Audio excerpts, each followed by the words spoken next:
What's up, everyone? Today, Annalea and I are going to talk about myths, confusions, complaints. We're really going to clear up a lot of the talk or misconceptions about German New Medicine, which for some of you, yes, it is more officially referred to as Germanic healing knowledge, or in the German language, Germanische Heilkunde. And before I do that, I want to frame German New Medicine in a way that I don't really hear anyone talking about. Uh, is we live in a world of science and scientism and the scientific method, and there's people out there, different influencers or people in the root cause world that have adopted a post-Aristotle style, which is really the mainstream, especially the mainstream Western world, of analyzing, is this true? And in our opinion, speaking for you as well, Annalie, uh, it's very reductionist. So I want to start by framing German New Medicine in what's called Aristotle's four causes, which I see as just a way of understanding something. And when you really dive deep into German New Medicine, you see that there's nothing truly random out there, and we can understand and recognize patterns reliably. And this is a framework that seamlessly, German New Medicine seamlessly fits into it. And I think, if you're drawn to this video, you will also feel intuitively how um, perfect these frameworks kind of blend together. And I think it can give you a really good reason to go, okay, there's definitely something here beyond everything we're going to go into, the science, how it's been validated, our personal, experience, client's experience, all of those good reasons. This is just another foundational point. So I'm going to review those first, and then we'll dive into some of the myths and complaints, misconceptions. Anything you want to share, Annalie, before I dive in? No, that sounds fantastic. Yeah, I think Okay. this is a really great place to start. Yeah. Yeah. Okay. Awesome. So the short of the long is Aristotle. I'm no Aristotelian scholar, but Aristotle had a model that would at the time be uh, kind of like their version of the scientific method. And it was a model to understanding natural processes.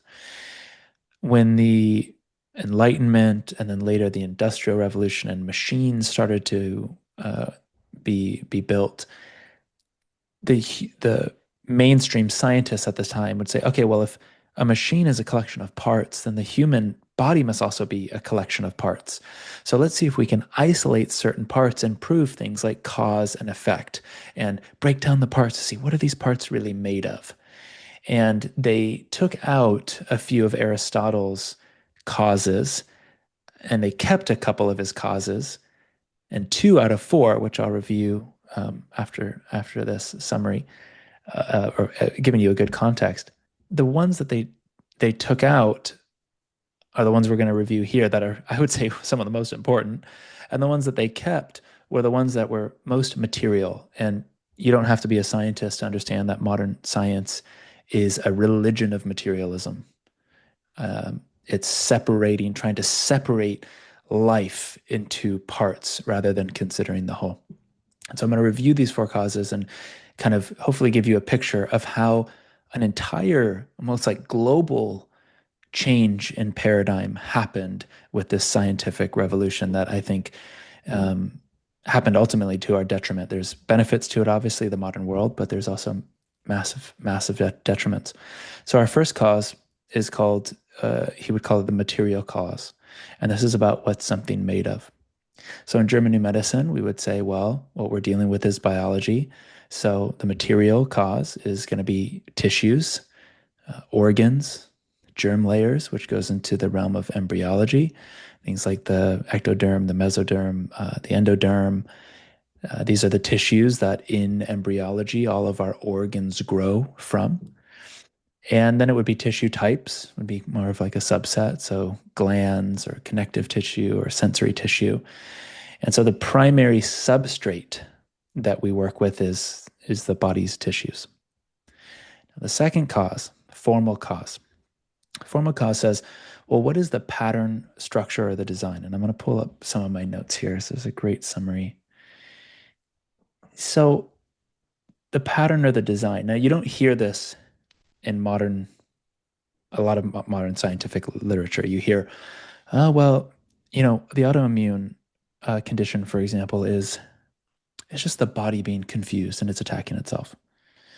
Or the reason why cancer spreads, we don't really know, but we think it's just random. Maybe a piece of cancer breaks off and travels through the bloodstream, and then for some reason we don't really understand, just attaches somewhere randomly.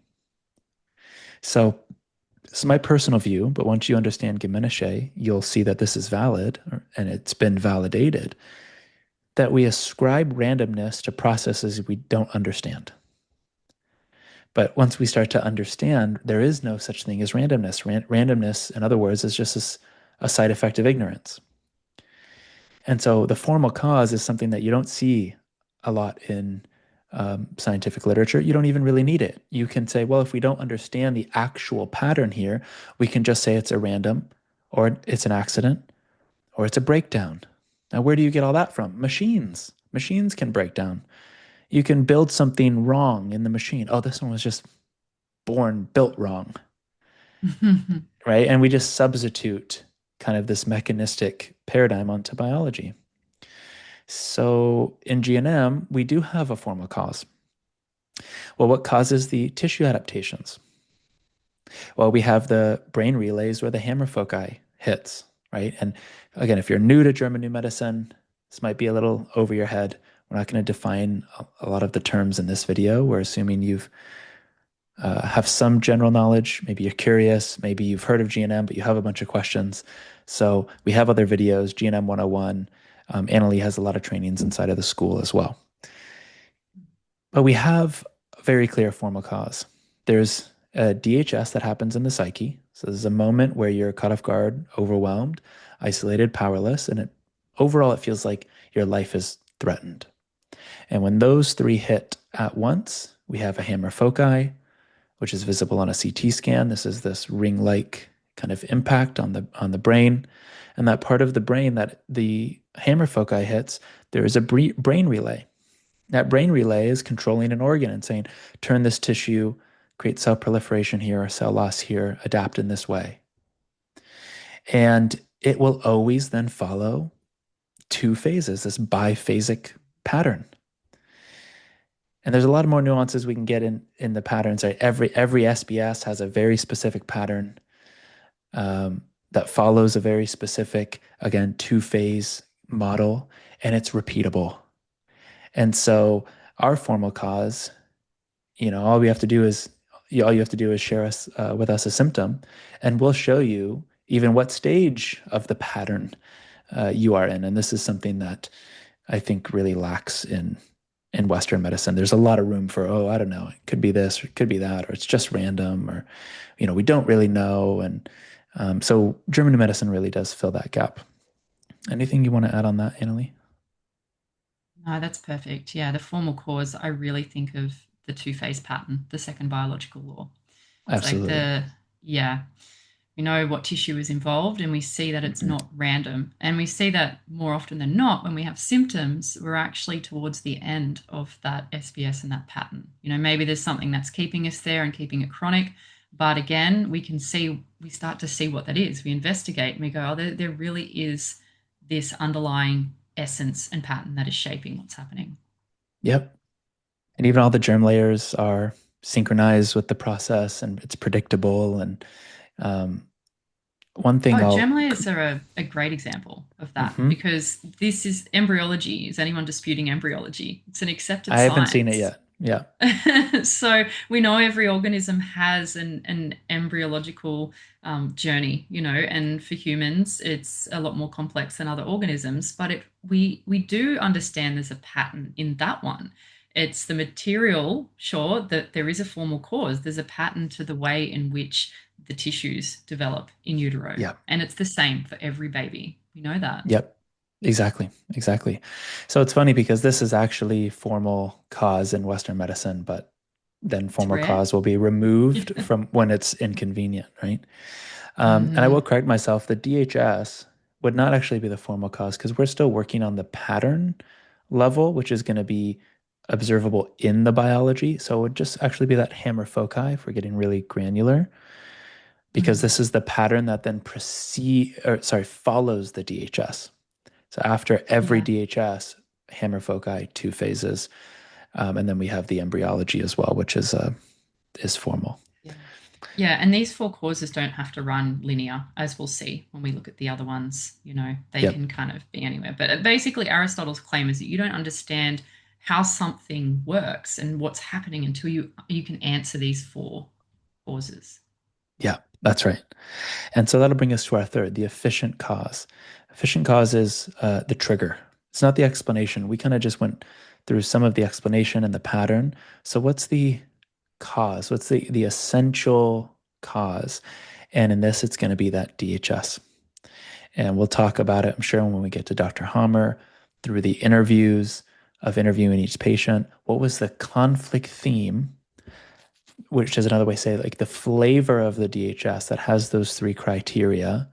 And through his interviews, which there's been over 40,000, but there's been many more if you take into consideration all of the German New Medicine practitioners, that there are very specific conflict themes in the psyche that preceded then that formal cause. And so this would be okay, this is the origin point. This is the first point that then sends the rest into this like cascade of a response. And then lastly, final cause. Okay, well, then what's the purpose of the entire process? Now, purpose can get a little subjective, but we know if we're just looking at the biology, all of the SPSs have what's called the biological purpose. I mean, that's we in some translations it's biological sense, but I've also seen biological purpose, which is very Aristotelian. I don't know if I'm saying that right, Aristotelian, um, because it says, okay, well, the purpose of, let's say, the cell loss in a separation conflict is, okay, well, I'm going to numb out the contact maybe that I didn't receive so I can better cope, right? The widening of the cell wall in, let's say, the coronary veins is to let more blood pump through the system to give you more oxygen, more energy, so you can, go get your territory back. So if you zoom in on each SBS, you'll find that the purpose is to help you adapt. It's a kind of therapy, nature's therapy, to help you adapt to the DHS that just occurred, which will naturally help you, number one, downgrade on the level of the psyche, but also downgrade on the level of the, well, I'll say not downgrade, helps you adapt biologically. And that adaptation has two functions to help you survive and reproduce. And so every SBS, every biological program serves to help you survive and reproduce. And so this is the telos, the purpose um, of every biological response, every symptom. And obviously, this is why GNM seems so radical to so many people, because we don't subscribe to the idea that there is disease in the traditional sense of that word. There's only adaptation that serves to help you survive and reproduce, and that's it. Anything you have on that, Annalie? No, that's perfect. This blew my mind when Brandon brought this up, and then I went exploring because, yeah, I wasn't taught about Aristotle and the four causes at school or anything like that. And, it's not like that is some insidious agenda. It is also just a part of how we've evolved with a certain framework. Like Brandon said at the beginning, when we had this scientific revolution, it's someone somewhere decided we need to be able to quantify things so it's reproducible, because there's a mystery here. There's the Mm-hmm. mythos Mm-hmm. that we can't explain. We're just going to go with the logical side of things. We're going to take some bits out. We like what Aristotle's got, but we're just going to whittle it down a little bit. And we can't really we can't explain always this pattern, this essence, and what the purpose is.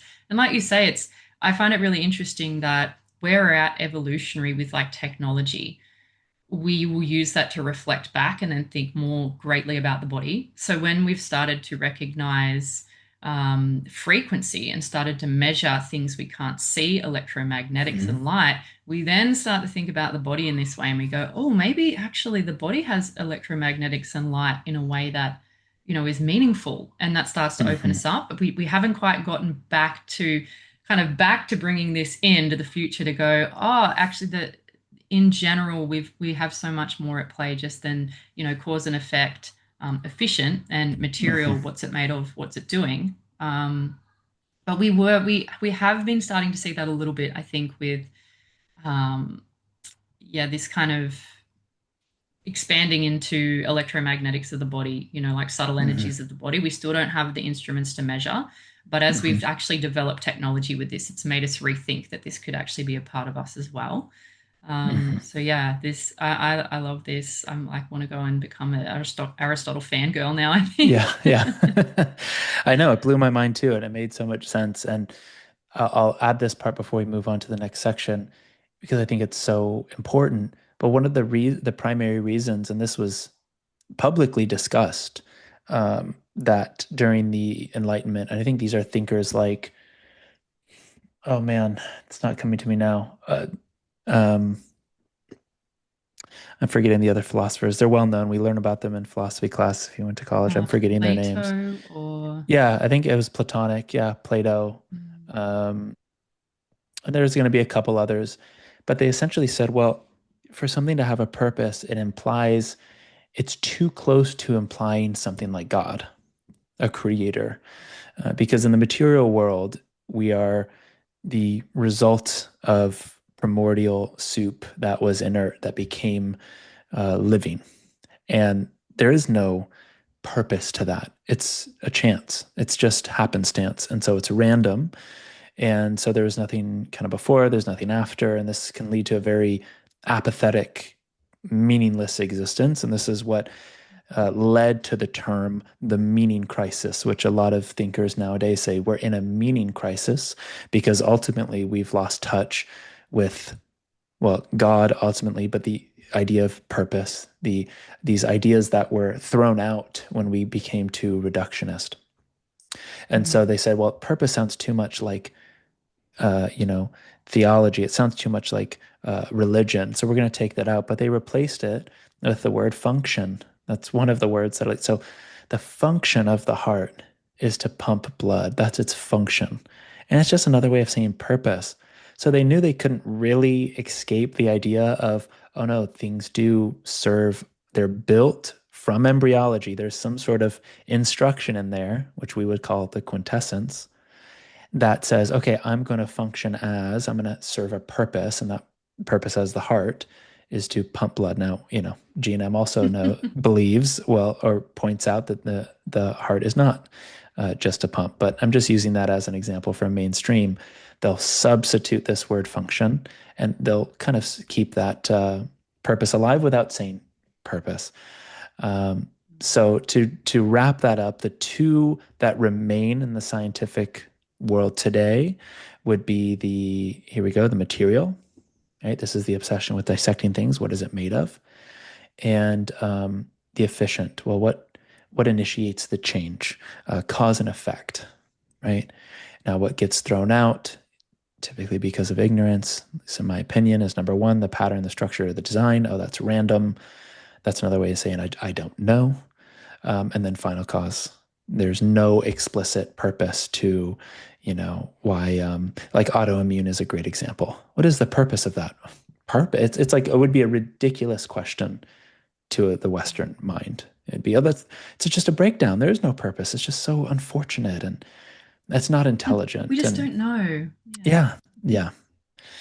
So we'll start there. That's our foundation. This is at least, if you've made it this far, there's a really good reason if you just take this model to consider GNM is has a very solid foundation. And this has been my experience and Annalie's experience. And now we're going to go through some of the myths, confusion, common complaints, and hopefully we'll hit them all here. If we don't, we'll just have to do a part two. So let's start with okay, misconceptions about biology and mechanisms. Let's see. GNM says X when it does, when it doesn't. I'm not reading that one right. I'll throw this one to you, Annalie. Misconceptions about biology and mechanism. What? Oh, okay. I see. So this is about around the contagion piece, viruses, Yeah, right? yeah, a big Okay. part of this would be contagion, confusion. And then also kind of going into things like the mechanisms. People, will simplify GNM and say things like, "Oh, GNM just says it's all in your mind." It's like Right. that's actually not what it's saying. But again, like you said in the beginning, we're bringing these parts together that seem separate. We're bringing them back together. They've never been separate. Psyche, brain, and organ, and then consciousness and soul is in here somewhere as well. So yeah, our first one really, I think, in this category would be the contagion myth, which Hmm. a lot of people watching this might already have a lot of information on, and we're not really going to dive super deep. We're going to provide some links. You mentioned Alex X done this Hmm. phenomenal podcast, Brandon, where he's really breaking that down. And there's a lot of books out there, the work of Daniel Reuters, Tom Cowan. We're looking at can you really catch a cold? A virus is real. What are microbes doing? I feel like there's still parts missing here with the microbes, right? And even Hmm. parasites. So people that have maybe busted down this idea of contagion, myth, and virus still maybe are holding that belief that microbes are in some way the cause or a really big influence on someone's symptoms and disease. Hmm. But Yeah. within Gamanache, we've got a full law on this. It's the fourth biological law. It's the ontogenetic system of microbes. Dr. Harmer went really deep on looking into how did microbes develop with us? How did they come along for the ride in our, for lack of a better word, evolutionary, history? They've always been here. What are they doing? And he was able to see, again, by looking at a pattern, the two-phase pattern, that the microbes are only active in the restoration phase, the repair phase. So once we have had some kind of a resolution of our conflict, of our original DHS, then the microbes become active to assist. They're our seasonal workers. So they are going to either be breaking down tissue that we built up in the first part of the pattern that we no longer need, or they're going to be helping to restore with inflammation tissues that were ulcerated. So we've got the two things that will happen there. We'll either build tissue up in the first phase or we'll ulcerate, and then the microbes are going to do the reverse. And there's a lot of other things going on in the body here too, which have been picked up by mainstream and have been misconstrued. So inflammation is a huge one. Like, oh, the inflammation is the root cause of things that are Hmm. happening in the body. That's a big narrative. Even in the holistic sort of Hmm. the other side of allopathy, it's like, oh, in the holistic world, we still think Reduce inflammation. inflammation. Reduce inflammation. Yeah. And of course, if we have a chronic conflict that is like always on track. It keeps reenacting. It's like we keep going into conflict activity and then back into healing and conflict activity and back into healing. We're going to have chronic inflammation and it's not going to be And fun. there are times where icing something for your own comfort and sometimes safety, especially of the syndrome and there's massive swelling, is totally appropriate. Absolutely. Yeah. I mean, if I need to take ibuprofen, sometimes I will. And I know Mm-hmm. that my body is still going to keep doing what it's doing. It always has a way around what's happening. It adapts. It's so adaptive. So yeah, the microbes, as far as I am concerned, they are never the cause. I know that's a big claim, but I've looked into this a lot because, like, say things like malaria, I don't have a complete answer on that. Dr. Harmer didn't map every microbe, every species or subspecies or type of, fungi or bacteria. He didn't map them all. So something like, say, Giardia, which they say you can drink from sort of contaminated water and become sick. It's like I asked a mentor about this, and he said, "Well, that one's just not mapped, but it is only going to be active in the restoration phase of a conflict." So we know these things, even malaria, can be dormant in the body and they're not doing anything. All of a sudden, they're doing something. Again, when we don't have all four of those Aristotle causes, we think it's random. But when we know there is a reason, there's a pattern, we can see with the two phase pattern of GNM Yeah. that yeah, the Giardia is only going to be active if it's gut and we're having symptoms of like intestinal upset. We have an And, indigestible morsel, so yeah, the Giardia exactly. will be there active. And there's a perfect example of this. I see this all the time, and I've experienced this growing up, going on vacation. You go to a different country. Now, the bacteria that is germane to that environment is likely very different than the one that you're accustomed to. Now, you might have now left home. you're off of all of your tracks. You're not working. Maybe you're taking a break from relationships that are tracks and keeping you conflict active. And you finally let your body relax, and you're in Mexico, and you just so happen to eat from a restaurant that uses the local water. And now you're sick, right? Well, was it the water, or did you get off all of your tracks, let your body relax, and it goes, hey, new bacteria. We need that. We can use this bacteria to capitalize on this healing phase. He's rested, he's relaxed. This is a perfect time for healing. And you see this time and time again. You do a big trip. I remember the first time I went to Ireland, um, had a major resolution previous to it, relationship, but also with some work stuff. I was going there for a retreat. I get there and I just get so intensely, I'm throwing up and fever and all this, sick. I'm using that language. I wasn't sick, I was Mm-hmm. resolving. But right, what we would typically say, no one else is sick. No one else gets any symptoms. Well, I may have gotten in touch with the bacteria I needed while I resolved or while I was in even a hanging healing. And it was like, oh, take advantage of this now. Use the bacteria that's available. This is assuming bacteria is not pleomorphic in all cases, that we can kind of still catch bacteria, but it's not like the bacteria is the bad guy because we have symptoms that follow contact with the bacteria. No, that would be a good thing. It would say, thank you, bacteria, for helping me, um, being nature's surgeon to help me complete this healing phase.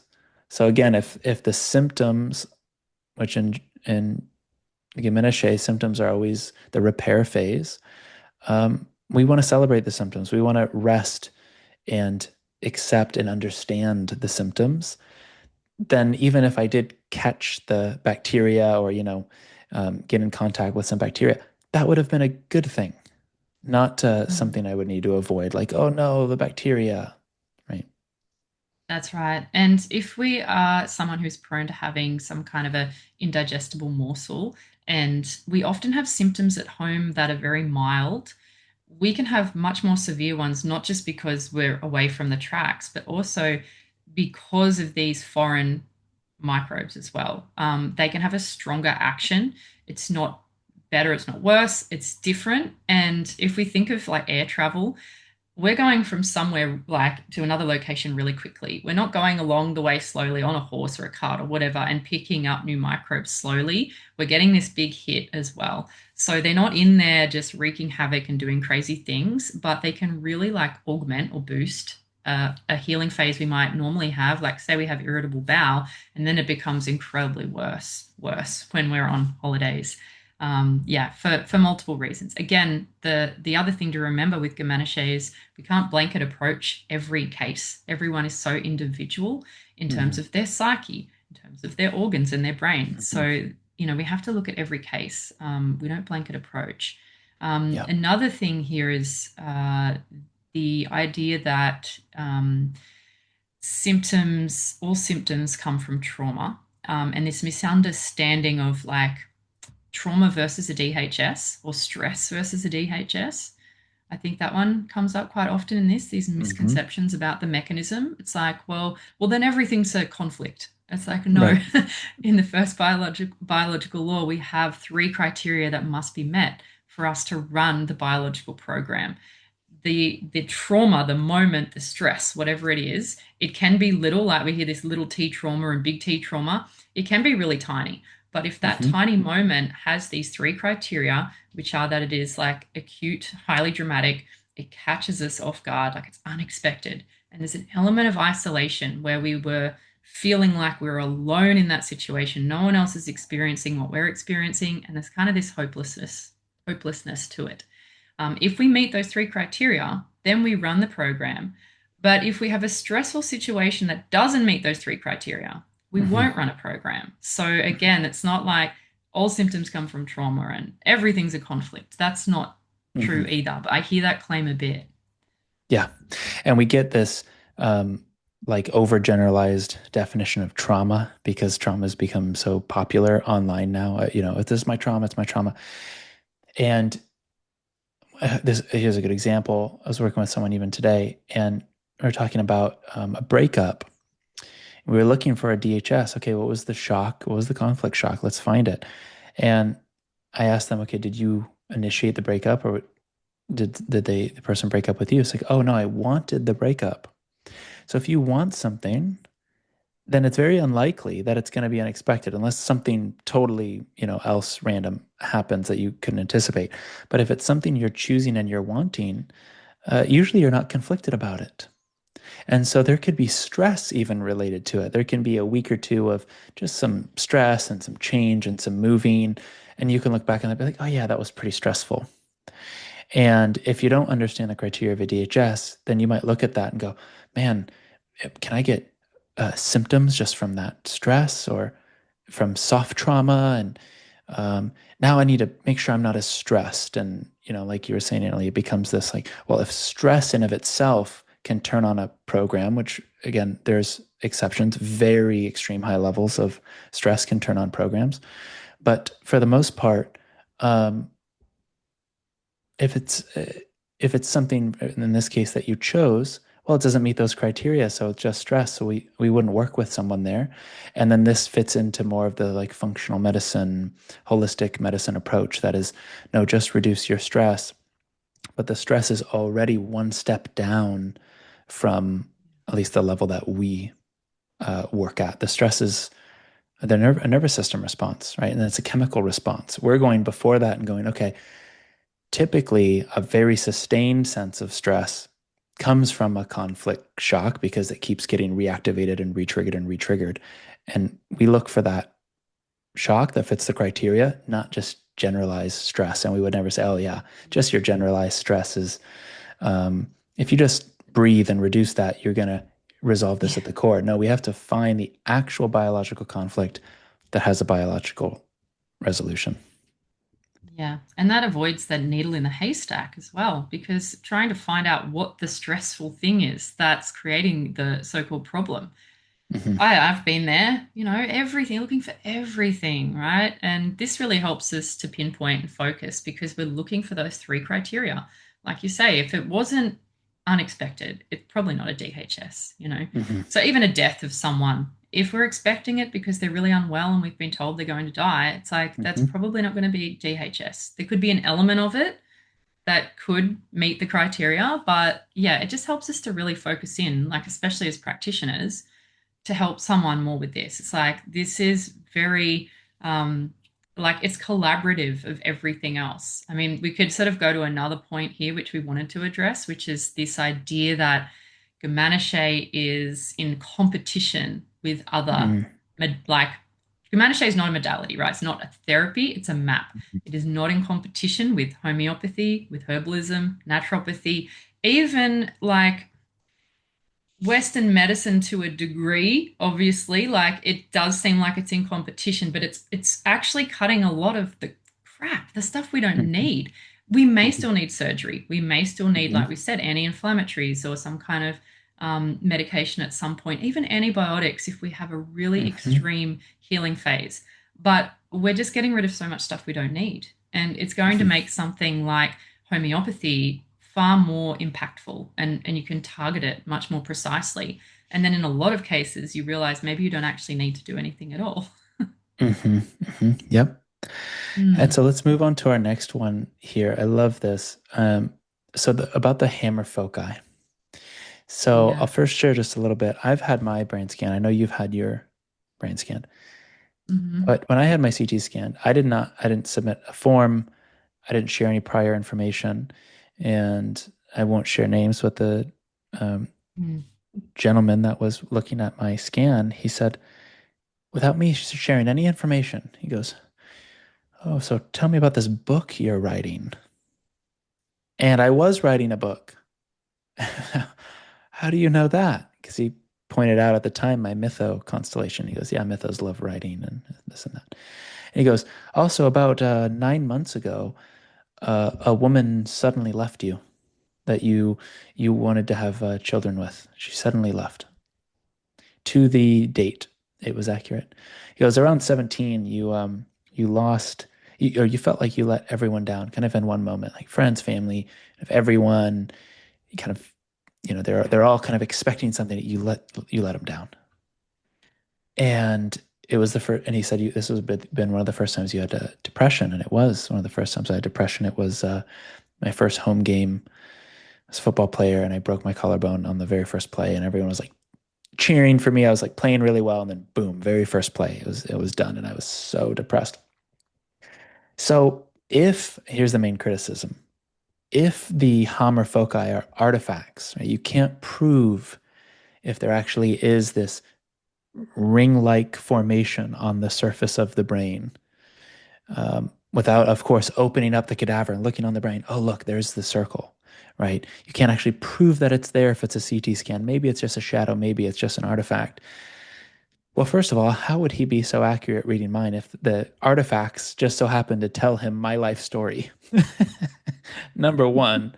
Number two, and I want Psychic. to, yeah, exactly. I want to throw it to you, Annalie, because I think you have it in your notes there, the actual acknowledgement from a specialist, right, that affirmed the hammer foci was not an artifact. Yeah, so there is an official document that you can find on learninggnm.com from Siemens, who are the manufacturers of this equipment, or one of. And they said that it is not an artifact because of how it presents, because it's always changing. It's like when you look at it on different planes, it's not always in the same spot. So there are artifacts on CTs 100%, and there's often ring formations. And I think I can't see them here, but I've seen pictures. And, I was a paramedic for over a decade. I've seen a lot of CTs happen. I've been with the neurologists reading them because we would bring in a patient, say, having a stroke, and then sometimes I'd get to see the behind the scenes. Really interesting. So there are artifacts that appear on CT. These are not artifacts. Siemens have a document. They said, no, it doesn't meet the criteria for an artifact. So that is one of those things. That's like, well, there's some evidence. If it's not enough for you, I don't know. But yeah, Siemens, the official manufacturers of the CT scan, said in the case of like CTs that had been presented to them from Dr. Harmer that they were not artifacts. Yeah. Yeah, and there's a lot more you can look at and find a lot of good tools on learninggnm.com. I'll Mm. take us to our next point here. It's just a Oh, did you misunderstanding. Hmm. want to touch on with that the Harmer focus criticism? It's like some of the claims are you can't prove that the DHS is causing that. Mm-hmm. And we have okay, like we have a lot. We have like I think it might be like 50,000 Hmm. CT scans that Dr. Hmm. Harmer had in his time, where every time, like these are the five biological laws, he could meet all of the criteria. The psyche, brain, and organ are all adapting. There was this moment, it correlates with this relay in the brain. We see it on the CT scan. It's like that Hmm. to me is like it's beyond reasonable doubt. Yeah. We know Yeah. they're not an artifact. This is happening each time with this person. The person that's got the liver adaptation and symptoms has the relay in the same spot that's been called, the liver relay in the brain. Hmm. Um, the my comparison was broken bones, and how can we really Hmm. know that an impact or Hmm. trauma creates a fracture? Can we know Hmm. that 100% without a doubt? I'd say we probably can't, but Hmm. beyond a reasonable doubt, like I've seen a lot of fractures too. I've seen someone have some kind of mechanical event, a trauma, a fall, a trip, an impact, Hmm. a car accident. The kinematics fit the pattern of the energy transfer into the body, and they've had a fracture in the location you'd expect. Can I Hmm. prove it 100% without doubt? I know, but you Yeah. know. Yep. And that's what Hammer did in his interviews is he identified conflict themes. And when you're working in the psyche, you have to work with archetypes because you have to categorize in a way that is as objectively subjective as possible, which are archetypes. So, oh, this theme versus that theme. These are distinct ways of perceiving that can be categorized in the context of the psyche. And so when he found people with, the KCT, SBS, and let's say they had massive swelling in the joints, or maybe their gut was protruded because they had an indigestible morsel and the water retention, really pushed out the belly. Well, there always was this some theme of abandonment, not being supported, not having enough resources. And that was consistent. It wasn't like a sudden death of a family member. It wasn't a territory boundary issue, right? So again, just because the psyche seems more subjective, if you look at the people that have actually broken down the psyche, there are also patterns, just like we see in biology. There's patterns in the psyche, and they can all actually fit into an archetypal framework where once you have the archetypes, you can then just get different um, expressions of archetypes. It's kind of like here's the framework, and now all the complex versions of it and the patterns can arise. And so Hammer had his own version of this when he would sit down and interview them. Okay, what is that conflict theme? And this kind of brings me into this next point here. The conflict theme is number one, it's specific to the person, to each psyche, each individual. It's going to be perceived slightly different. But this doesn't mean you just change your mind and then you change your body. Like, this isn't just a mind body modality where it's like, oh, so you're telling me if I just think positive thoughts or if I just, mm, just instead of seeing this person as doing something bad, I just see it as good and I just affirm it and, practice positive thinking. Somehow my body is going to heal. No, what Hammer discovered was there's a distinct biological conflict, right? Preceded by this event in the psyche. Mm, I'll use separation conflict as very cut and dry. Say it's a separation conflict. Let's say it hits the armpits. So that would be wanting to embrace. Let's say it's a young child and it's hitting both sides. Maybe it's wanting to be embraced by mother, wanting to be held or, lifted up maybe by the armpits and not being able to. So wanting connection, but not being able to. So maybe mother leaves for a few days. And then when mom comes back, the rash would come online and that would be the healing phase. Well, the resolution was the child got the contact, right? Actually got the physical contact. That's what we call a biological resolution. Whether that's a baby or a 40-year-old, if you just tell them, um, just think positive thoughts, or just meditate more, or just do some breath work, you know, do a technique or tool just to be less stressed. None of that's going to solve the biological conflict. Now, our approach is, I would say, goes a layer deeper than the traditional approach in German New Medicine, where yes, we work on the biological level, but we also work on the unconscious mind level. And so we go, okay, well, what informs perception? And I call that identity. And so when we work, it's not like we don't work at the level of the conscious mind of like just connect to your body and your mind and speak to your body and tell it this and this. Maybe some people will have results with that, but what I find is it's very almost non-existent. It's very rare.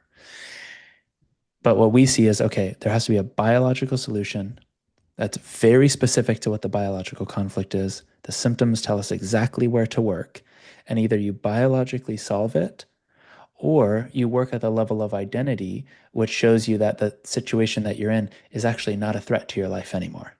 Oh, actually, I don't need that contact. I don't need to connect with this person uh, to feel like or to absolutely know that I'm safe or and again, these is very specific for each person on what their context or identity is, or what's kind of motivating them to stay in that conflicted state. I need this, I need this, I need this, or I'm not safe, I'm not safe, I'm not safe. So we have to get to a very specific kind of root cause resolution or solution, and it's different for each person. And in that sense, this is not just like oh yeah, it's just a mind body just develop a mind body practice and you'll heal all your chronic conditions. Yeah, 100%. Yeah. And it's so valid to have a biological resolution, especially if you're a young child. Like, there's no other way. You can't Yeah. get around it with perceptual change. So, the way that I look at it is like two identities. And one is the essential biological identity. It's not going anywhere. It is a crucial part of being a human in a physical body on planet Earth, whatever this is. And when we're, I don't know, riding a bike down a street and a dog runs out, we're going to adapt. We're probably going to have a DHS and the body will choose whatever program's most appropriate to adapt. We're never getting past that. We're never going to not run that program. It's an Yeah. actual physical threat. And for children, the perception is mum leaving is an actual physical threat. Like it's a threat to my biology. I need her. She is life, you know. But for a 40-year-old woman like myself, it's like I can have perceptual change around that. I can Hmm. definitely work on that level of the other identity being the conditioned identity. To look at what my priming is for this, my beliefs around what gives me connection, what gives me safety. But we need to take each person and look at where they are in their life, where they are in their journey of like being a man or a woman with hormones and what is Hmm. their imperative biologically as well. So yeah, again, we're just getting really precise on where we want to work with someone or on ourselves instead of, again, needle in a haystack. It's a mind body modality, but it's sort of like it's a bit fluffy and I don't quite know where I should be. And Hmm. treating Gamanche like a therapy, it's not, it's a map. It's a phenomenal map. So we can Hmm. build therapies off the map. You know, Yeah. we've got to have somewhere to work. Yep. Absolutely. Um, yeah, I mean, maybe that brings us to the point of expecting simplicity with this too. When people Hmm. Hmm. complain that it's so complex, it's too much, I can't understand it. I hear that complaint a lot. Yeah. Maybe because of some of the resources people are consuming, because I can understand and appreciate that learning GNM.com. It's a phenomenal resource, but it is overwhelming with Yeah. information.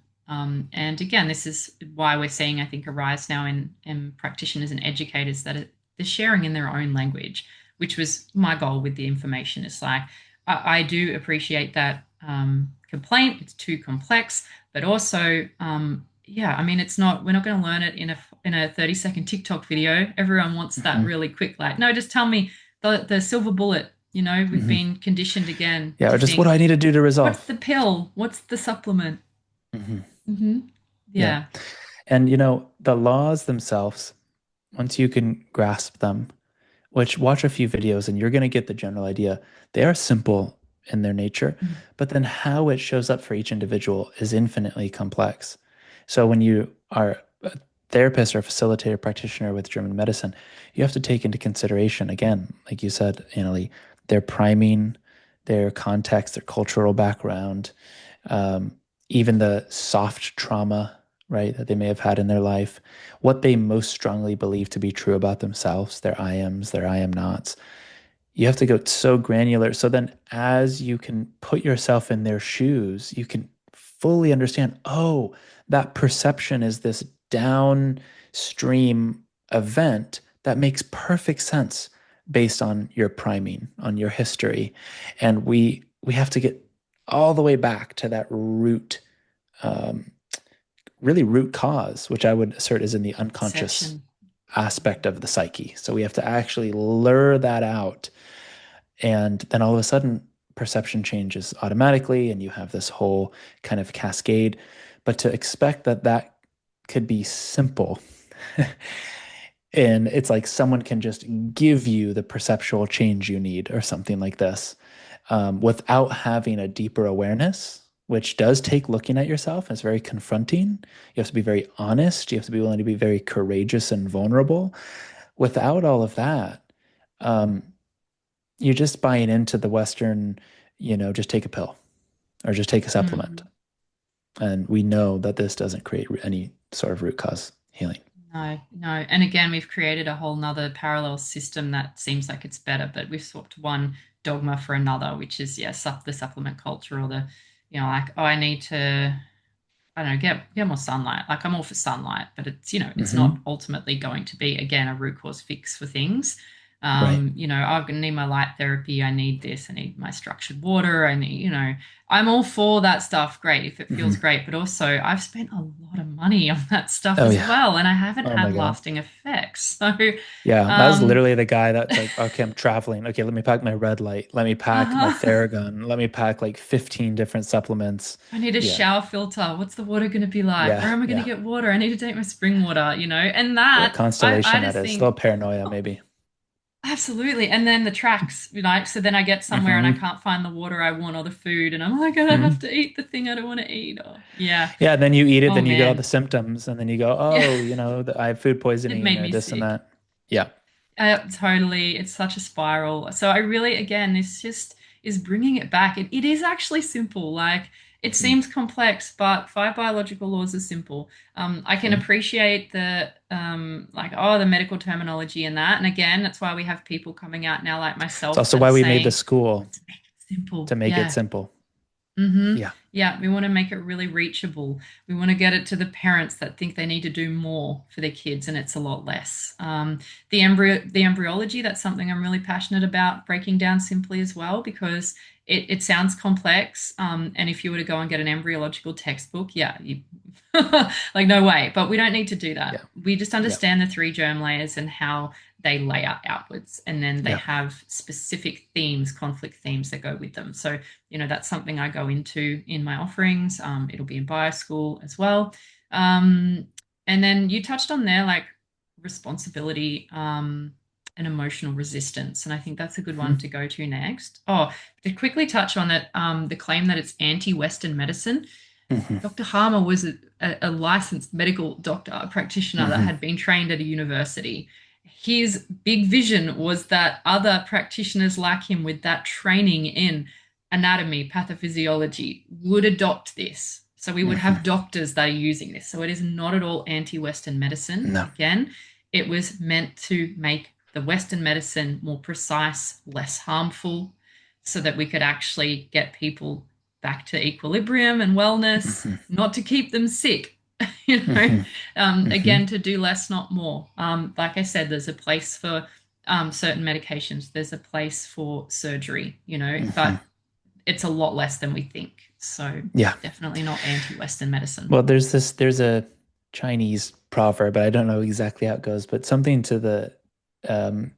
like order is having everything in its proper place.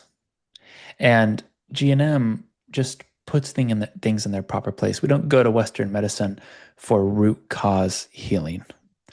We go to Western medicine for emergencies, for abnormally long conflict active and hanging healing phases that weren't the kind of biological design that is not germane to our biological design. Why? Because we live very unbiologically.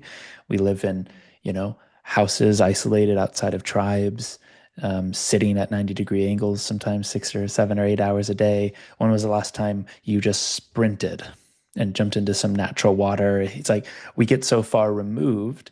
And then because of our society, capitalism, and whatnot. Now, again, there's so many benefits. I love society. I'm not anti-society, but we have to if you're not living off grid in some sort of tribe, you are conforming, and what comes with that are conflicts that only have arisen in the last like 100 years or 200 years.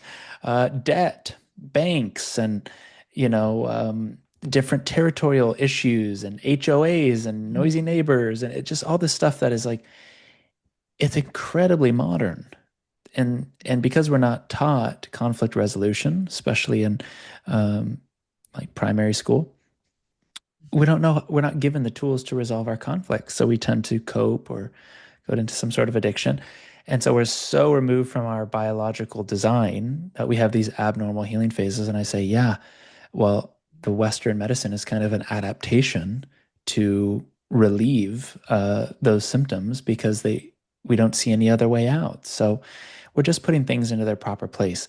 I've sent people to the hospital, said, you know what, it's time for you to get help. And there's been other times where Hmm. it's like, I know this seems really scary, but according to your symptoms so far and your conflict activity, you might have 2 more days left, and then 2 more days goes by, and fever drops, pain starts to subside. Oh wow, okay, I didn't need anything. So you really have to take it on a case by case basis. Yeah, I can really appreciate the fear that comes in, especially for parents. Yeah. My son had a really hectic croup, like a resolution of a scare fright. Mm, And I remember laying there next to him at like 3 a.m., listening to his breathing, mm, thinking like, oh, when I was a paramedic and I went to children like this, I gave them adrenaline and took them to the hospital. And, Hey, made him that was conflict one of active. It those, works. it was one of those defining moments for me where I decided to stay in the trust. Mm, And, I'm still attentive. I'm listening. I'm feeling my body. I'm mhm, thinking, where am I freaking out? We mhm, got through to morning and that was it. That was it. He was having that epicrisis. He was really noisy breathing, but also he wasn't that distressed. mhm, It's like mhm, so much with children comes from parents. And I used to see that mhm, again. Once you got the parents calmer, the child would all of a sudden be a lot better. So mhm, it's not an easy journey. Again, this I think will go mhm, now into this responsibility um, mhm, piece because it takes a lot to overcome those fears to be mhm, able to put this into practice all the time. And little steps are great when we see just little examples of this with Give Man a Shake, gives us the confidence to let mhm, something else go a little bit, further, maybe like me with my son in the croup. I was like, no, I fully do believe that he will be fine and that he's at the worst of this now. And then I had mhm, that evidence, it landed, it's embodied, right? But also I could see a time where I would take my son to a hospital, you know. mhm, But I've got a better lens on that now of what is appropriate and what's not, and where's the pattern again? Where is he at in the two phases? So I know mhm, we're actually right near the end here. The mhm, resolution it's happened, it's solved, we're good. So mhm, yes, self responsibility, radical responsibility. I see that as such a big block for a lot of people to mhm. accept a man shake. Yeah. And the other side of it, like the victim blaming piece is, well, if I'm not taking responsibility, or like victim shaming, are you victim shaming?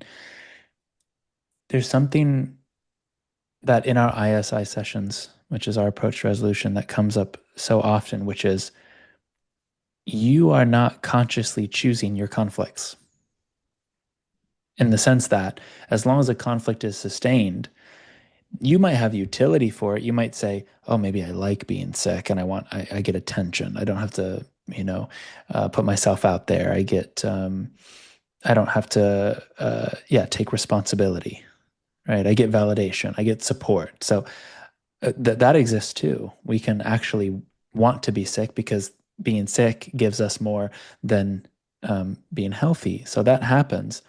But even in that case, there is still an unconscious identity. There's something underneath that says somehow being healthy and vital is a threat to you. You're going to lose something vital. And we know this is a lie, but that person still doesn't know that it's a lie because it's not conscious yet, or they would be doing it. And so this victim blaming piece, it doesn't assert that, oh, well, when your, let's say, partner left for 3 days and you felt abandoned, that you sat there and said, okay, how would I like to feel? Yeah, I'm going to choose abandonment now. And then boom, your program turned on as if you just, yep, it's totally me. I'm just going to choose this. No one Woke has that up, chose experience. abandonment. Yeah. Yeah. Woke up, chose violence. It's like no one has the conscious experience of turning on a DHS. It's always the unconscious instant assumption and reaction to the scene. And when we go to make sense of why that made sense for you in the moment, we start to see an entire history, a priming series of events, typically the same DHS all the way back in childhood. And we just see, oh no, that's just how the psyche itself interprets the event. But now, once you're aware of it, now you can do something about it. Now, if you become aware of it and you still choose not to do something about it, well, then yeah, you'll choose victimhood. Anyone can is you can make whatever choice you want. But if you're not aware of what the root cause is, then you didn't actually consciously make the choice. Your unconscious did it for you. So if you really understand at least our view and approach with German New Medicine, we would never say, "Oh, it's your fault." If anything, once you deeply understand why that way of seeing and perceiving made sense to you, you'll see that it wasn't your fault. It also wasn't their fault. Fault itself dissolves, and you're left in compassion and empathy and a greater understanding, which typically leads to resolution. And so, yeah, this is something that you'd have to be really far from the work we do to, really hold on to. Well, GNM is just victim blaming, because I would say it's quite the opposite. Yeah, absolutely. Yeah. Yeah, I had a really interesting situation that was not so much around the victim blaming, but um, it's like when you don't have all of the information, you can't see this could even be a possibility, right? So Hmm. in the COVID times, I still have these group of friends who we were hanging out during the lockdowns, having barbecues and like socializing our kids and like a lot of people did. And at some point, when the lockdowns lifted, there was a big music festival on here, and a large group of people from this friend group, they all went to it. So, first time they finally out of lockdown, we get to go do something fun. They go to this music festival, have a great time. Also, at the time, I didn't know GNM, right? So, I put it down to they all came back and they were sick. And they went and got tested, which blew my mind that they would actually get tested. Oh, we've all got COVID. And I was like, Mm. you guys do not have COVID. And my Hmm. theory at the time was basically in alignment with Gumanishe. It was like, no, you all went and you had an amazingly fun time together. Yeah. Resolution. We're all together. They probably took some mushrooms, had some drinks, whatever they did, had a great time, come home. What a relief. Yep, now we've all got symptoms. I don't even think they all had exactly the same symptoms, right? But they resolved conflicts that they had had running. They didn't know that was running. When I Hmm. say to them, you guys don't have COVID, they all got really offended. Well, what Mm. do we have then? Hmm. Thinking that I'm sort of in some way saying their experience of their illness is not valid. And Hmm. again, that is GNM will never like if you're applying it that way, you're doing it wrong. It's not. It's Hmm. we're seeing no, no, no. Your experience is so valid, but there's more Hmm. parts to this than you've previously understood. There's a bigger picture here. But if I never knew that was the bigger picture, like at the time I didn't, I'm looking at toxins and I'm thinking, oh, it's because they stayed up late. They were around a lot of EMFs. They probably took some substances, and now they're detoxing that. It wasn't Hmm. quite that. But Hmm. they people become really offended thinking you're blaming. I don't know. I'm not blaming, but it's like you're putting them in a position where there's no other option. They're like, but it has to Hmm. be the germ. It has to Hmm. be this thing. Yeah. And again, it's like it's not that at all, right? So Yeah. that's Well, another it's common it's one. also groupthink, right? So this Yeah. we can look at major world wars, right? Threats to an Hmm. entire group that are all being shown the same exact propaganda, whether it's propaganda or not, doesn't really matter as long as they believe their life is threatened. And let's say a war lasts for 2 years and they're in this consistent, they keep being fed the fear porn, which we know is what is on the news. They're in this constant conflict active state. The war ends, everyone celebrates, and then you have a Hmm. plague. You have the Yeah. black lung, or you have the pneumonia, and you have all of this death. And if you actually trace it, many of these plagues or major kind of like population um, diseases happened after major events like this, major fear, major threats to wars ending, and so that was just that's like a really nice microcosm that you pointed to is, Hmm. oh, they all went out, they had a bunch of fun, they were relieved, Yeah. oh, we're here, it's safe, we're together, it's okay, and then boom, Hmm. resolution. Yeah. So, you're going to see the scent conflict. We're not sniffing out tension and danger anymore. You're going to see Hmm. the territorial stuff around the throat, the larynx, the bronchioles, depending on the person's gender and their hormone status, their perception. These are the common things that we call like COVID or the common cold or the flu. It's all of this, like it's either upper or lower respiratory. And then we might have self-evaluation in the mix as well. And we're going to have some joint aches and pains. And then, of course, there's just general conflict. Resolution symptoms too, like headache and lethargy, Hmm. fever, depending on what the program is. So, yeah, again, we're just finding this really amazing map so we can track it and we can see this. There isn't randomness, there is Hmm. divine algorithm to this, Hmm. and none of us escape it. But if we don't have this framework, then yeah, we can only work in what we know. And that's not Hmm. anyone's fault. And it doesn't mean anyone's experience is valid. It's not like I was saying to my friends, you're not sick when I said Yeah. you don't have COVID, but that's how they took it. I'm like, no, of course, I can see Hmm. you guys are really unwell, right? Yeah. Yeah. Like, unwell. But I can see you're suffering. It's you're having a Yeah. challenge right now. I'm not negating that at all. Hmm. Hmm. But I would rather see that personally take the radical responsibility and see, well, I'm in resolution. I don't actually have to do anything and I don't have to have fear versus, oh, I've got this thing and now I have to isolate and I can't give it to anyone else and Hmm. all of that. So, Yeah. Well, what yeah. about people that say, well, okay, I believe I think most people intuit, oh yeah, there's definitely a connection between the mind and the body, although German medicine is like the doctorate of what that actually means. Um, so the people that say that and they've dipped into German medicine, maybe they went into the chat GPT or learning GNM and they just went, yeah, the conflict theme doesn't fit. What would you say to those people? Mm. Yeah, I think there's a few reasons why this might be true. Not true, but like why they would see it and be like, no, that's definitely not relevant to me. It could be that the timeline's completely wrong. If there's not an understanding of the two-phase Mm, pattern and when things happen, mhm, you wouldn't see the match between, the particular event that did meet the conflict theme and then when you had the symptoms.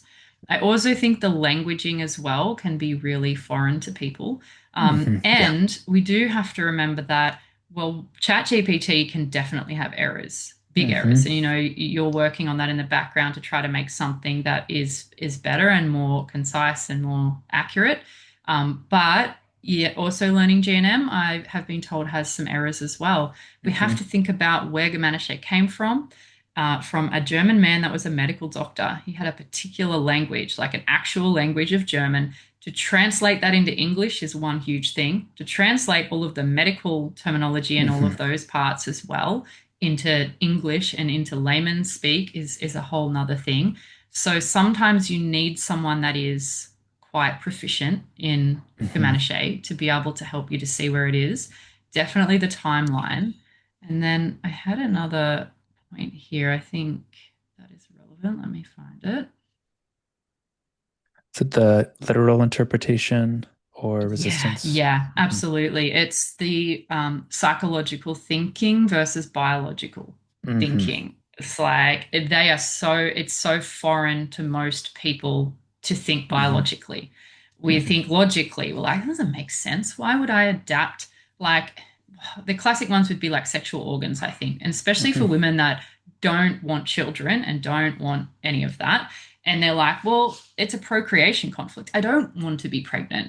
Hmm. Biologically, your body is designed for Hmm. pregnancy. A woman is Hmm. designed for bearing children. That's why she has the sexual organs she has. That's why she has breasts that produce milk. This is the human animal biological aspect. Hmm. Remember, I said it was the essential identity. We can't escape that. It Hmm. doesn't matter what you think. The biology, any conflict with a man, especially when you're of an age of reproduction after puberty, is going to hit more than likely the sexual organs and they will adapt to actually become pregnant, whether you want to be pregnant or not. Like your menstrual cycle each month is for the sole purpose of pregnancy, ladies. So, doesn't mean that you have to go and have children. That's cool. Everyone has their choices. But the biological understanding is that's what's always happening in your body. It's always Hmm. working towards that. So, yeah, if you're just in this psychological sort of analysis of the situation, it would be like, yeah, but I wasn't thinking that. No, I don't want children. No, I don't want to be in relationship and do Hmm. whatever. Hmm. It's finding the balance in that and really learning that when we're adapting tissue, what you think does not matter. Biology doesn't care. So Hmm. I think that's a Hmm. huge part of it. Yeah. Yeah. Yeah, and even things like territory, right? Before Gimenechet, I would never think in terms of territory. That was such a foreign just concept. And so it's like, oh, there's an invader in your territory. I go, what's territory? So before Yeah. Gimenechet, most people would think, okay, maybe my house. That's a territory, like a physical Yeah. structure. But it takes maybe for a male at least one, maybe hour long session, I would say, of learning territory and then exploring your interpersonal relationship to territory. So, what do I feel possessive over? What do I feel like is mine? What do I have this urge to defend and protect? When someone changes something that is mine and I go, oh, I don't want it. This is like how I like this. This is how I want my man cave or my woman. I really don't like when this person invades. You all of a sudden you're identifying all these different forms of territory. So, territory anger could say, oh, you have a noisy neighbor, or maybe online people keep nagging and critiquing your work and you can't keep them out or something like this. And you Mhm. might look at all of that and go, "Ah, none of those fit."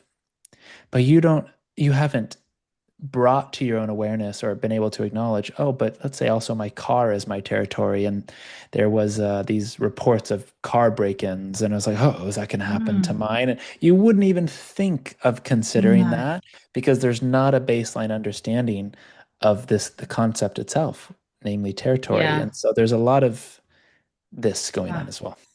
Especially in this day and age where there's been this watering down of gender and of Hmm. masculinity and femininity, and it's all getting really blurred, and lots of crazy things are happening. And so it's really not like we're moving further away from understanding that. And there's also like people that are very repelled by that, thinking it's sexist. We're trying to put people in Hmm. gender roles. Again, your biology doesn't care what you think about gender Yeah. roles. It doesn't know what a gender role is. It doesn't know, right? The animals don't think about that. They just have this intrinsic motivation to be a particular way. So, and again, we're not saying, and Gemanische is not saying anyone needs to be a particular way, and there's a right and wrong for masculine and feminine, but they're these core like tenets of it. So, Hmm. the territory mentioned, that's a huge one. And children, it's huge for Hmm. kids. It's little boys not understanding that they Yeah. start to develop territory from 3, when they start having testosterone coming in. And if that's not supported, then that can be very conflictive for them because there's an Hmm. intrinsic biological drive to obtain territory. Just as the woman has this intrinsic biological design to feel Hmm. protected and provided for by first dad, right? And then another man somewhere along the line. It's like it's Hmm. not sexual initially, it becomes sexual after puberty, and then it's Hmm. about procreation. Doesn't matter what you think. So the same for men. It's like and Hmm. ideas as well, Brennan, like thought processes and decisions being territory for men. So Hmm. important for women and men to understand that because so many Hmm. conflicts could occur there. And again, if you're thinking psychologically and you're trying to work out from Gemanische what the conflict theme is, because we don't look at diagnoses, and we don't look at conflict theme first. We look at what is the tissue that's adapting. We Hmm. always start there. Symptom, what tissue is the symptom coming from? And then we track backwards. So we don't sort Hmm. of think about, oh, where have I had conflicts related to territorial fear? It's like we either have it or we don't. We have the symptoms or we don't. The tissues never lie. So I think there's so much room there for someone to become really confused and then just come to the conclusion that this doesn't apply to me. The conflict Hmm. theme doesn't fit. So therefore, it's baby bathwater. Let's throw that one out. It's just a misunderstanding of the concepts, and I can Hmm. appreciate that it takes a while to really learn to think biologically. Yeah, because it's such a foundation. What we're really doing is we're going back and going, okay, let's look at these questions. Uh, who am I? What is this body? What is the biology? How does it work? And my specific biology, what does it mean to be a man and a woman? All of that is implicit in understanding. Like you will have to go through all of these. What are my context and my way of perceiving? How have I actually understood biology? Essentially, am I going, is it been victimized? Is it reductionist? Or is it this whole intelligent system that's happening for me? I mean, that completely changes how you relate to life. I don't have to fear my body symptoms, contagion. It's not breaking down or doing anything by accident. It's happening so I can survive and reproduce. Wow, I've always been supported by my biology. And now, what is a biological male and what is a biological female? Just that as a foundation, conflicts can resolve just by understanding. Yeah. Fear Yeah. resolves, diagnosis fears can resolve. So if you don't invest in that level of a foundational understanding, you're trying to solve a conflict. You're bound to not get good results. And Mhm. I would say another part is the not understanding the two phases and how the biological load and the intensity of the conflict influences the length of the healing phase. You might be Yeah. looking for really quick results, like, oh, I thought my pain should just stop. But you don't understand that, oh, after you resolve, there's maybe temporarily more inflammation. And that's actually a healing symptom versus, oh man, that I solved it, but I have no pain. And often, no, that's not the case. There's there's going to Hmm. be this more intense healing phase, but it will likely be the final one if you fully resolved and there's no tracks. And Yeah. so if you don't understand the biology or like the ovarian program, the ovarian cysts take up to Hmm. 9 months to fully replenish the ovarian cells, right? And so Yeah. this is if you don't understand it, you go, oh man, well, I'm still having the pain, I'm still having this and that. But again, if your conflict load was for a year or two and it was very intense, then yeah, your healing phase is going to be very long as well. That doesn't mean it's not working. It's just there's not an Mm-hmm. understanding of the two phases. Yeah, and some of those tissues, like you mentioned, that ovarian cyst, it's like it takes the 9 months to fully form. I think the term's indurate, like for it to actually, it initially is it has like attachments to other tissues for blood flow, and then it forms its own sort of enclosed environment and Mhm. encapsulates in a way, and it stays there. So Mhm. cysts, they will generally stay there. Like there's a few organs that get those, like adrenal cysts as well, and that's the completion. It stays forever. It's there to actually boost production, the ovarian cyst of estrogen. So, yeah, there is of course a lot to understand within each program. But again, like I always say to people, if you take one thing away from Givenchy, it's that there is a divine order to everything that's happening Mhm. in the body. That you don't have to fear the processes of the body, and that it's always working for you, never against you, never attacking you. You know, that is the gold of it. If the other bits are hard to come to, take your time, watch it, observe it in your life. Start with something simple like a stink scent conflict where we have a snotty nose and see a sneeze. I love the sneeze one. I do that all the time. I know so many parents do that with their children when the kid sneezes and you say to them, what just annoyed you or what was just bothering you? My son every time will be like, oh, it's because you said this, or oh, I couldn't get the Lego piece together, or and starting to build that in your mind is like what just resolved when we have the Mhm. sneeze. Again, like you said, most of our symptoms are going to happen in resolution, which is a 180 paradigm to mainstream. But there are some that also happen in conflict activity. So yeah, Mhm. you may need to have some formal training with someone to take a small course. There's a lot of amazing free resources around, like GNM 101 videos. I know you have one. Melissa Sell has a fantastic one. So yeah, what will we look at next there? Well, I Conflict think theme before is we go to important. Hammer, why don't we do Hmm. the identity piece and we can go into Yeah. Hammer. I what I was Oh, thinking yeah. was there's I know I'll speak for my own identity. I became very early in my family like the health guy. So, oh, Brandon's always on to the next health trend and hack and biohack. And I formed an identity and a role around that, right? And so I would imagine at that time, I was so into like the leading edge nonconformist thing. I probably would have embraced GNM, but for the sake of the hypothetical, let's just say, oh no, I want to keep all my supplements and my cures and how I might resist that view, not because I actually resist German new medicine, but because my identity, how I fit in, my belonging, my relationships might have been built on, oh, we all share this similar interest. Or let's say if I was a doctor or in functional medicine, there might be part of my psyche that goes, wait, have I been wrong my entire life? Have I misled people? Should I feel, Hmm. guilty or conflicted about that? But my clients have had some results, right? So this can't also be true, which again, you herbs can downgrade and facilitate natural processes like be a natural diuretic to swelling, for example. You go, oh, they're getting some results, right? So it doesn't mean there's not a place, um, but so often it's the identity built around the current lifestyle is threatened. Sometimes Hmm. money is attached to this. Although, well, if I'm a doctor and I make a few $100,000 a year and I'm actually wrong, what am I going to do? I have a family that's depending on me, and so it's so complex. Um, but if the identity is wrapped up, then you usually just get a lot of these attacks. Yeah. And that's not even considering the part of the actual identity work that we do in resolution anyway. But Yeah, so much utility to keep that identity. As you've mentioned, Hmm. utility is a big part of looking at what's driving us to do what we do. And I just feel like that gives more weight to Comanche Hmm. because, again, we're seeing the biology at play. We don't want to Hmm. be cast out from the tribe. We don't want to feel like we're isolated like the fish out of water and run the existence conflict. Hmm.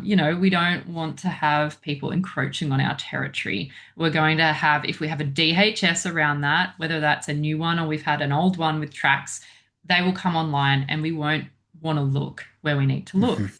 A lot of that happens.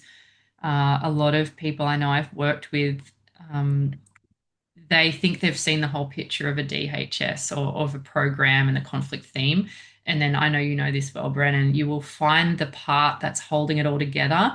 And it Hmm. is what would look to be really petty or like judged with shame. So they would never look at it. It takes a Hmm. long Yeah. time to work in there and find out what's the thing, where's the utility. Of course, you wouldn't want to admit that because it sounds like, yeah, I don't know, Hmm. horrible or shameful or embarrassing. And Hmm. yeah, it just gives more weight to this. It's like I can so appreciate why people feel like there's some threat to their existence, the cognitive dissonance. Like, yeah, I'm I don't know, like a surgeon of some type, and I'm not gonna. I want to realize that maybe I did a lot of surgeries that weren't necessary. But it's Hmm. grace. We got to bring the grace in. It's like I'm a mother. How many things have I done to my child that I wish I hadn't done now? I know Hmm. Manishe. Hmm. Hmm. I can't beat myself up forever. I can choose to keep doing it, or I can choose to have a little ego death and rebuild myself with more purpose. So Yeah. that's hard. That's super hard for some people. I get it. Yeah.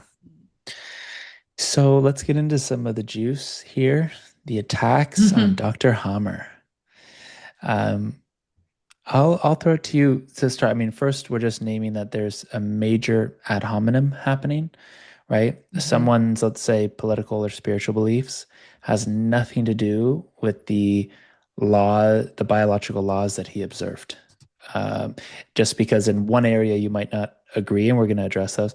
Just because in one area you don't agree doesn't mean what he discovered uh, scientifically, biologically is not true. That's attacking the man and his views or projecting on the man and not what his findings.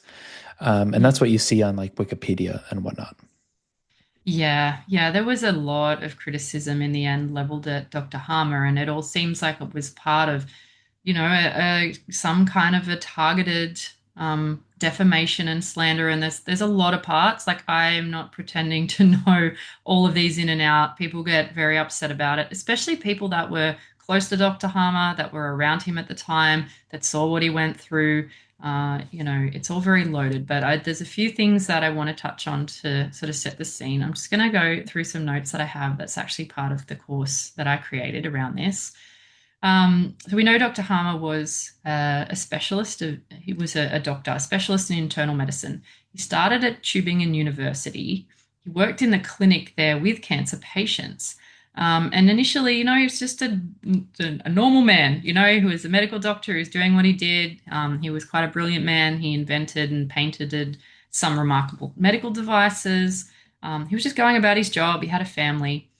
I won't go right into it, but I think most people listening have probably heard the story about the loss of his son Dirk. It was a tragic incident where he was shot accidentally. He was actually shot by the Italy's crown prince.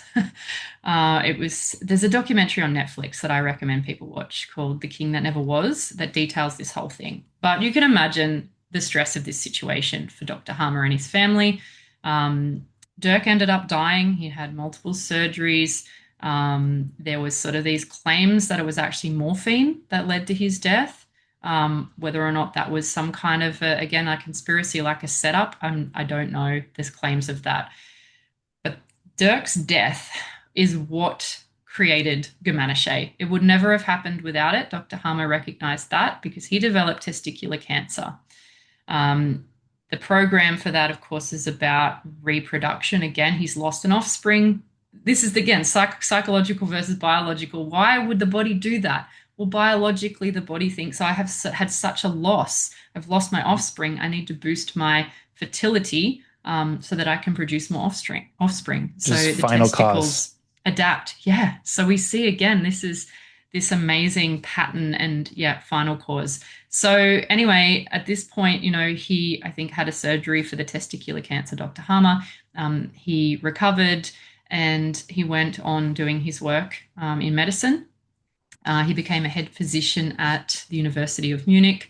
Um, and in this time, he started to sort of really put together this. He kind of had questions around the testicular cancer. He could see that, it's like I have this history of like being really well. I've had this traumatic event, but there's nothing else going on in my life. He's trying to rationalize, why did I get the cancer? What's happening? It's not in the family. He starts to think there's a connection between Dirk's death and the cancer. So he also starts having dreams as well, which are quite amazing, where Dirk is sort of coming in the dream and encouraging him and saying, there's something in this, right? You guys may have heard this story all before. But so he starts to examine his patients. He's working with cancer patients. He starts looking at their previous medical history. He starts talking to them about things that happened that were traumatic and shocking before the diagnosis. He starts to recognize patterns. That progresses, he keeps running with that. He brings in somewhere along the line the computer aided tomography, the CT scans. I can't recall how he found the first sort of link there, but he starts to see these patterns in the brain. He's picking up these markings, and he's seeing they're in the same place in the brain for people that have the same physical manifestation in the tissues of this particular cancer. So he goes on to discover the first biological law.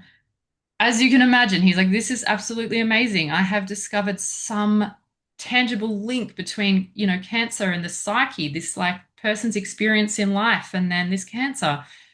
He submits a postdoctoral thesis to Tübingen University so the findings can be tested.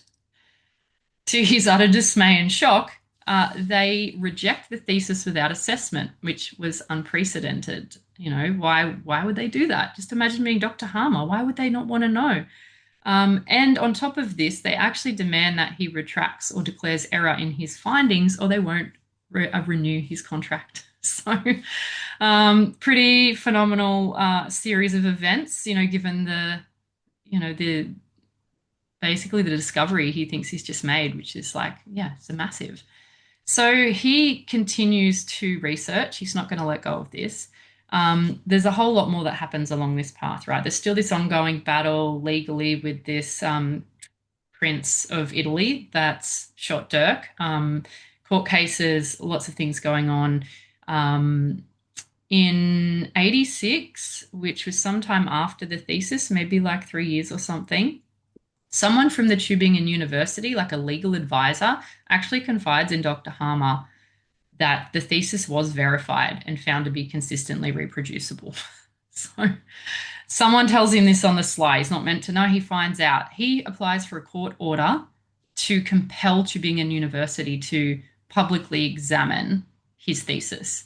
And that was not completed and still hasn't been completed to this day. Why? You've got to ask why. Like, I don't know all the workings as to why. There's lots of theories out there. But someone, something, somewhere didn't want this to come out. And, of course, we can hypothesize on why that would be. We've already touched on it, like the cognitive dissonance of people that have been practicing medicine in a certain way, the impact on the hospitals, on the people coming into the hospitals, I think people that were on the board of that hospital owned companies that had shares in businesses that produced consumables like things for surgery. I don't know, probably pharmaceuticals.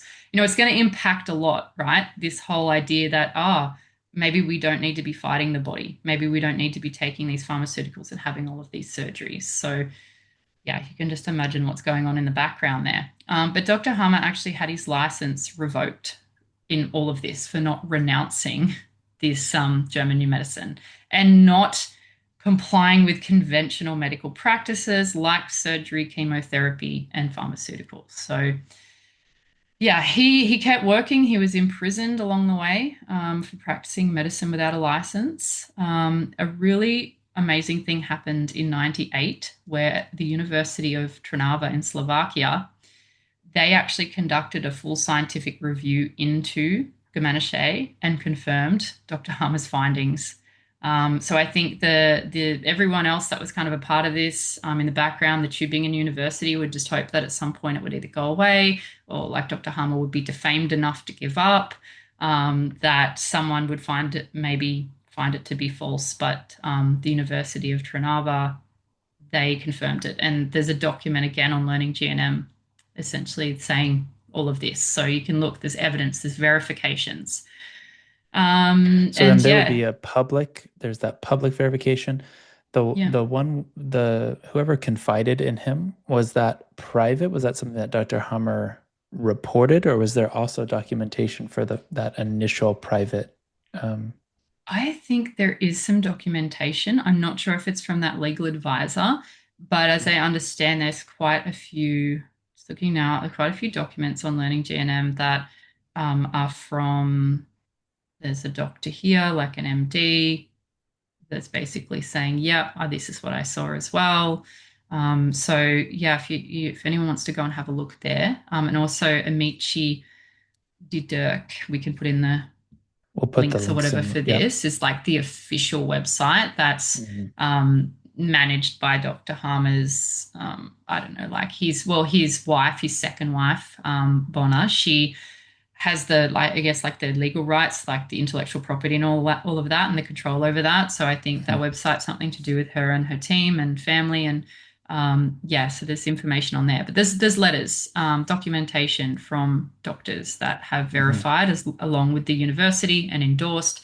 Yep, I've seen this in action. I've seen the success rates. I've watched Dr. Harmer in practice. I've seen the CT scans. So yeah, it's pretty crazy. Like I say, you can imagine the circus that was going on in the background here, the stress on the family, and then some nasty things that had happened around, um, you know, Dr. Hammer had made the claim that people in certain groups of society had taken the Gamanashe, the new medicine, and were using it for their own benefit within their own communities. And you can imagine how mad that would make you if you were him. Like a territory, it's his territory as well, right? Mhm. There's a big Mhm. territorial Yep. conflict here for him. His vision was for this to be a free thing for everyone, that Mhm. doctors and universities and hospitals would adopt this and everyone would actually start to resolve conflicts and have more wellness and more health. That's going to go against all of these, Yeah. this vested interest to keep pharmaceuticals alive, to keep the hospital systems with people coming in and out. This is why I stopped being a paramedic. I just kept seeing these chronic conditions all the time. Not a lot of Mhm. emergency work, because that's fine. That's why I was there. The majority of my job was chronic conditions, people that have Mhm. hanging healings. They're running multiple Mhm. SBSs. No one is looking for these other causes. We don't see the Mhm. purpose. We don't see the pattern. We're just like, tissue's doing this. This is the cause. Hit it with everything we've got. Cut it out, Mhm. laser it, poison it. Mhm. And it was really heartbreaking for me. So I can't imagine what Dr. Harmer went through Yeah. with this. So Yeah. would you say, I just want to paint the picture, and I do want to address the anti-Semitic thing head on because it's on Wikipedia. Would you Mm-hmm. say that the so him being repeated, his work being denied for no good reason, for years, him being imprisoned, his license being revoked, he was exiled, right? Mm-hmm. And and then there comes this verification. There was the confiding, what do you say he was what was the first The guy you legal mentioned? A legal advisor. advisor, So right? someone within the legal department of the Tübingen University that was privy to all of That was this. it, right? So he's Yeah. got a couple verifications, but he's not allowed to work. He's not allowed to do research. And No. so his conclusion is, okay, there must be a group of people. And again, his opinion would it be it was the Jews or Zionists or some groups Mm-hmm. of powerful people or that have a lot of money or that have now they're going to take this information and they want to hoard it. They want to keep it to themselves. So it's like, first of all, of course, we can't prove that. I don't know if that's true. I also don't know if it's untrue because I Yeah. don't know. I don't know. But what I would say Mm-hmm. is, um, that was his theory, right? Oh, Yeah. the powers that be are stopping me, and this is what I think is happening. And then they painted him as anti-Semitic. Yeah. Yes, they right? did. And then Yeah, on comes the smear campaign. absolutely. Yeah. You attack the man, you attack the model, and you know some of this still goes on. I've heard Mhm. this still today, and I mean, there's so most many people that speak people. against the mainstream, they get smeared. Yeah, It's absolutely. it's Look just at what we see. vaccines. Yeah. Like what happens to people that speak out against Oh, vaccines? they're crazy. They're dangerous. They're, yeah, they're Yeah, terrorists. It gets crazy. absolutely. And the part I didn't mention was the like ridiculous amount of times that people had tried to level claims of mental health like against Dr. Harmer, and there was threat of psychiatric detainment all the time, to the point he actually went and had himself assessed by a psychiatrist who found that he was perfectly sane and logical and rational to be like, well, oh, fine, then I'll just walk right in there and have myself assessed. So he was always facing this threat of like either legal action, like he was jailed twice, once in Germany, once in France, directed to hand over the new medicine with the threat of psychiatric detainment. Like, this guy's insane. He's not, he's not of sound mind. Yet, he also has all of these patients he's worked with, and they're all having these remarkable recoveries from cancer. Some crazy survival rate of like 93%, or don't quote me on that one, but yeah, it's just the same story again and again that we see when someone has something really profound to share, with a lot of evidence-based practice behind it, and it's like, no, that you're crazy. This is what can we find to smear them with? Like they're an Yeah. adulterer, they're a racist, they're a sexist, and in this Hmm. case, it's like they really ran with this anti-Semitic piece because Yeah. there's so many exposés you can go and look up out there on YouTube or wherever where people have really gone into powerful families in the world that have a lot of money, that own a lot of big business, that extend into these, medical industry, Hmm. industrial complex, and even Hmm. weapons. And it's like, who are the families that own these, that have Hmm. this amount of control and influence? Now, the Crown Prince of Italy, he was apparently quite high up in like Masonic Lodge. He was, I don't know what the degrees are. He was one of those top 33 is the ones, right? highest. Yeah, Hmm. he was somewhere up there, and he also sold weapons to like Middle Eastern countries and worked in like there's just so much there. Like I say, that Hmm. documentary is fantastic if you want to have a look. I'm not saying that guy's the ultimate bad guy. He has a side to his story as well.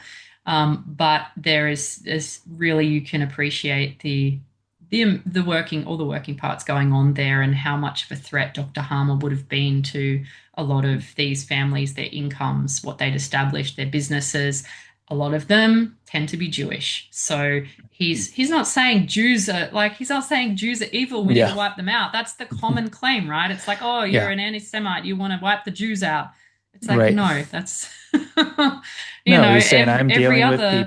I'm dealing with people that are of a specific group, status, family that is, seems to be taking or withholding or having some power over my ability to share Giminishe because they do have power Hmm. and influence. And this is a fact. We know very Hmm. small groups of families are controlling the major industries and corporations in the world. Like we know this.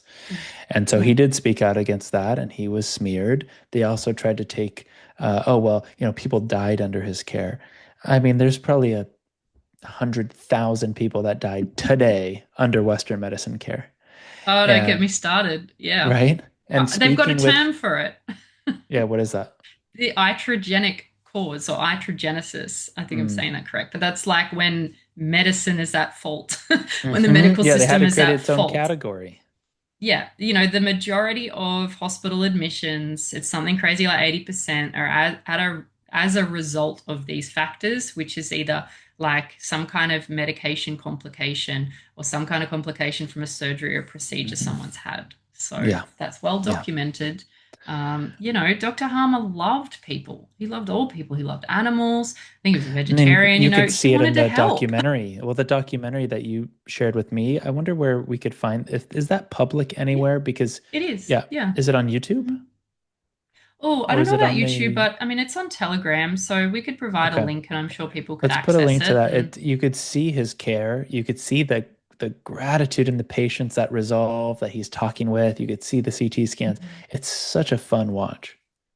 Yeah, yeah, there's no way that man wanted to sort of cut anyone out of society. His Hmm. fight was with the the big guys, the oligarchy, like the people Hmm. that are controlling the information, controlling the money, not allowing Hmm. things to come to light. We only have to Hmm. go and look at what we went through during the COVID era to see how that Hmm. was playing out as well. It's like Hmm. anyone that was speaking up was being censored, Yeah. cancelled. This is what happened with Dr. Harmer. So, Yeah. yeah, why is there a Wikipedia page defaming him?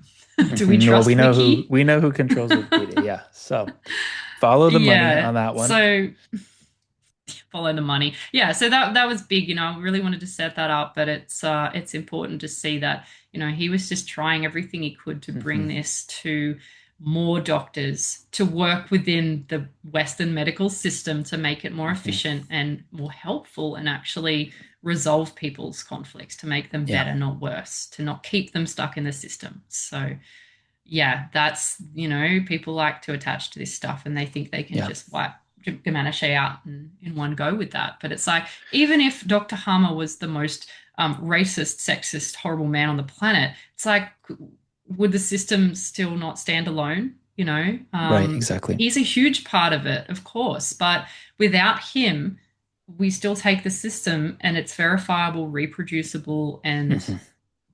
the laws are solid. Yeah. Yeah. So, Annalie, I'm running out of steam. I think we Yeah, covered a lot. I did. think this is going to be very helpful. I think it's going to answer a lot of people's questions. I'll put links down to Learning GNM, some of the documents. Hopefully, you can find a place to put the documentary up. I think that's would be so great for people just to get a Mm, more like, oh, Dr. Hammer was a real person. There's his face and his voice, yeah, and I think it's yeah, really endearing, actually. And it is. this is also why we made this school. A couple of these points was we want to make it simple. We want to make it accessible. When I found German New Medicine a little over 2 years ago now, I was so excited. I just read through Learning GNM over and over, Yeah. but I also Same. was deep in my mytho.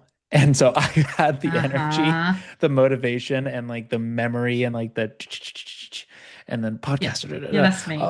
Yeah, yeah, yeah. So thank God for my constellations. Like I could just take all that on. If I were to find German New Medicine right now, Yeah. after solving the constellation, the mytho, which I actually did do, thanks. Biological resolution was my wife and resolving all the stuff Hmm. from a previous relationship, but it was also the deep identity work and probably 6 months of a lot of reporting conversations and reconciling Mm. that if I were to find German New Medicine now with my baby and not being a myth, man, I'd go, man, where do I start? It's like, it's Yeah. just, here's like a explosion of information. And then you have like a few teachers and then you just have nothing really in between. And so we really want to create a school where it's guided, you're getting things in bite-sized chunks that are digestible and where we can bring it into a layman's vocabulary. And so I'm really Yes. excited for that. Yeah. And make it, as safe as you can make a space in terms of like external safety, but no dogmatic, crazy teachers because there's a lot out there and they're really Hmm. repelling. And that Yeah. that was, yeah, like a thing that I was really confronted by a few times was literally people that are very old school Gamanashe, that are very devoted to Dr. Harmer, which is lovely, but also they're on the attack. They've got these Hmm. territorial and constellations running these conflicts. And I was accused of being like a spy in one of these groups for some other person I'd never even heard of. That's Oh not an no. uncommon experience. We're not So, turning yeah, German New Medicine into a religion, thankfully. it's not a cult. It's not a Yeah. cult. Like people level that at it too, and it's like, yeah, okay, yeah, no more focusing on all of that nonsense. Let's focus on the gold. Hmm. I think, yeah, BioSchool is just going to be so great. You can bring all your questions, any of them about any of this. You're not going to be Hmm. shut down. You're not going to be ridiculed. Hmm. We just love welcoming all the parts of everybody to this in this conversation. Yeah. And we want everything in its rightful place. So we have teachers that just talk about minerals, or teachers that talk about parenting through a biological lens, or relating through a biological lens. So we like to take a more holistic approach, because even, homeopathy, Yeah. herbs, it all plays a role, and it's all supportive, and it has its place. And when everything's in its right place, we're in our natural rhythm. We're in our most Hmm. vital, authentic, healthy self. And really, that's the goal Yeah. for bioschool, is it for it to be the kind of mainstream, um, I'd say most accessible way to learn German New Medicine, Gemächliche Heilkunde, while also having the ability to go infinitely deep, which is what we Yeah. do on our live Hmm. calls. And you get to Hmm. watch client sessions, because you have to go that deep for this kind of work. Yeah. You Yeah. do. You really do. Yeah, I can't wait. I'm really excited, and yeah, I really hope people have taken some new points away from this today. And yeah, we invite further conversation. We can do a part two. You can leave comments if this is on Mm. YouTube or Instagram, and we can collate those and address them either with like an individual reel or yeah, like a part two. So any Yep. questions, bring Absolutely. them. Yep. Please bring them. Thank you so much, Annalie. This was so great. And for everyone watching, yep, please leave your comments. Check out the links below. And there should also be a link to BioSchool. So hopefully we'll see you on the inside there. See you there.